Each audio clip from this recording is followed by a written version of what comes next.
আমাদের cake cutting হয়ে গেল, কেক খাওয়া হয়ে গেল। এখন যাব তোমাদের পেটুক দাদার দোকানে।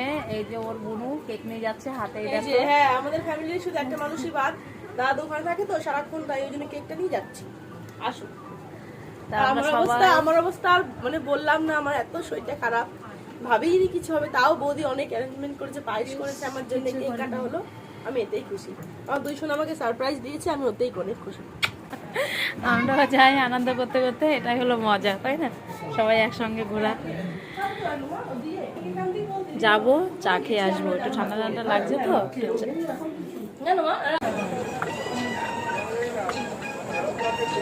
গান হবে হয়তো।